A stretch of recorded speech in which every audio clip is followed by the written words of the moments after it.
up two of the topics I wanted to go on. Let's just jump over to nukes for a second. I've been listening to, I don't watch the mainstream news, but I guess they're talking about North Korea missing uranium, all sorts of stuff, the threat, and we should attack, it's just it's a whole nightmare. And so when I come across grown men talking about all of these points, well, while you're listening to Fox, while you're listening to, Channel 7, and they're arguing with each other over nonsense. And I've interjected myself in where I say, what if I told you nuclear bombs don't exist? And, their eyes pop out of their head. And it's the same argument. It's actually very easy. And I recommend anyone tries it. You say, why do you think nukes exist? There's two reasons. One, you saw the house and the trees bending over backwards. Go watch that and you'll see that it's a miniature model. And then you saw the one with the ship and the bomb in the background. And then it goes to, Fukushima. I'm not Fukushima. Japan, Hiroshima and Nagasaki, and I learned that from yours and Jason's research that people lived there before, during, and after. The trains were running 3 days later, and they probably have a lower cancer rate than we have in the United States. Not only that, during the war, there was only one recognized journalist allowed in. And of course, the same thing that's true with all wars or conflicts is your travel is limited. So people couldn't go in there. But it's a simple thing for a higher human mind to deduce that there has never been a time when people, plants, and animals did not exist in Hiroshima and Nagasaki.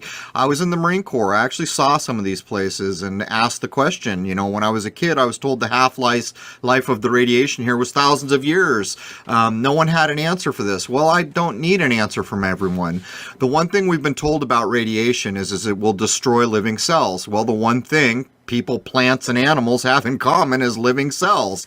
There has never been a time when people, plants, and animals did not exist at Hiroshima and Nagasaki, and it proves the falsehood. But you can take that further. You could go out to the Bikini Atoll. You were talking about the Hollywood special showing the bombs blow up with naval ships. Well, they're still pushing that lie. They recently took people out to the Bikini Atoll and said, well, we can be here for a half an hour as long as we wear the radiation badge. But if a human being ever ate any of the food here, they die of horrible cancer. Meanwhile, they're breaking down some coconut crabs that live there. Well, a coconut crab has something in common with a human being. It has cells in its body. That coconut crab has been eating what is ever available to eat in that supposedly radiated, polluted Toxic place. Yeah. Right. But then they take it a step further and they do the crossover to the complete fantasy-based reality of The Simpsons, where they start to say, all these years we've been saying that birth defects and these weird things can happen when radiation is at play and births happen. Look at this shark out here. For all the sharks like this we've seen in the world, it has this many fins on its dorsal, and now look, here's one with an extra fin, proving that this radiation, well, I come back to the same thing. A higher-minded adult will recognize that a shark has cells in its body. That shark has been eating fish at the Bikini Atoll. Not only that, there has never been a time when palm trees didn't cover the Bikini Atoll. These are provable things that you can demonstrate to yourself. Nuclear weapons do not exist in the way they've been described to you. And one of the big problems people have is, what about all the, electrical facilities, those big domes that we're told are nuclear? You know what they're doing there? They're boiling water. That's what they're doing there.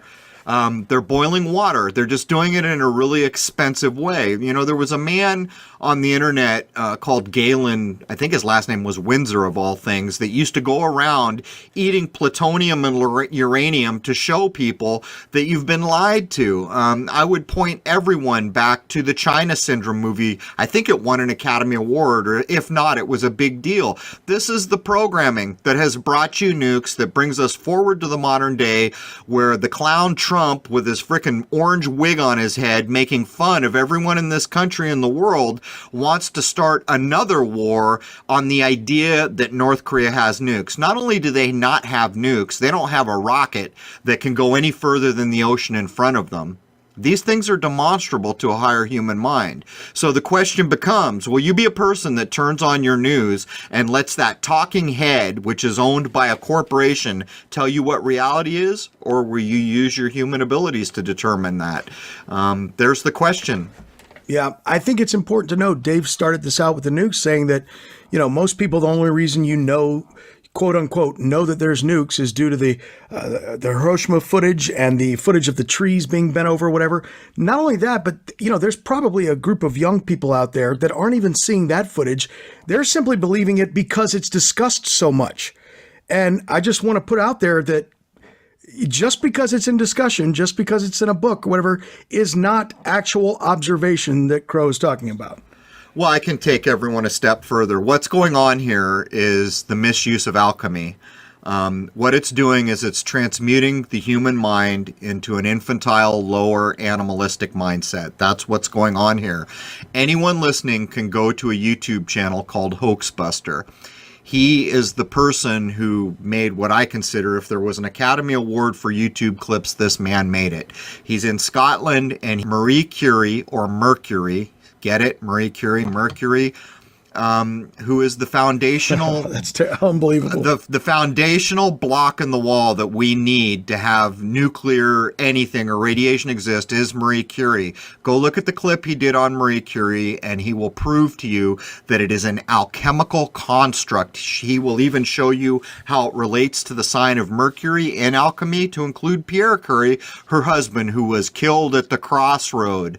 I will point you back to the Bikini Atoll. That was Operation Crossroad. It's an alchemical mind screw. It is transmuting your mind if you choose to believe in this nonsense. And every time your mind is drugged to the crossroad, misusing alchemy, a thing has to happen. You cannot prevent it. Every time your mind is drugged to the crossroad, you are forced to make a decision. You have to go straight, you have to turn left, you have to turn right, or go back the way you came. There are no other options, and that is what is going on here. If you make the wrong choice at that crossroad of information you have been brought to, your mind will go further into a fantasy-based reality. If you make the right choice, then the opposite of that is true. I urge everyone to go over to Hoaxbuster on YouTube, look at his Marie Curie clip, and he proves outright, not arguably, that Marie Curie, the discoverer of radiation, the foundational foundation of the idea of nuclear weapons, is basically an alchemical mind screw. It's a hoax. That's what it is.